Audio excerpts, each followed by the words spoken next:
নিরাপত্তা বা সেফটির জন্য কোনটি ব্যবহার করবেন? এমসিবি, আরসিসিবি, ইএলসিবি না আরসিবিও? সবচেয়ে ভালো নিরাপত্তা কোনটি দেবে? কিভাবে কাজ করে? কিভাবে কানেকশন করবেন? কিভাবে কানেকশন করলে এটি ফল্ট করবে না?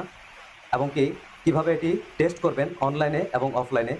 অনলাইনে অর্থাৎ পাওয়ার থাকা অবস্থায়, অফলাইনে অর্থাৎ পাওয়ার ছাড়া শুধুমাত্র একটি পেন্সিল ব্যাটারি দিয়ে কিভাবে টেস্ট করবেন এটি ভালো কিনা? এবং ইএলসিবির সাথে বা আরসিসিবি আরসিবিওর সাথে সাধারণ এমসিবির কি তফাৎ রয়েছে তা একদম খুলে দেখাবো। এর ভিতরে কি কি রয়েছে পুরো বিষয়টি প্র্যাকটিক্যালি দেখাবো। ভিডিওটির সম্পূর্ণ দেখতে থাকুন। তো মূল ভিডিওতে যাওয়ার আগে আমি রাকিব আপনাদের স্বাগত জানাচ্ছি আমার ক্রিয়েটিভ ইঞ্জিনিয়ারিং চ্যানেলে। আপনারা হয়তো জানেন ইএলসিবি, আরসিসিবি, আরসিবিওতে অ্যাম্পিয়ারের দুটি রেটিং থাকে, অর্থাৎ এর ক্যাপাসিটির দুটি রেটিং থাকে।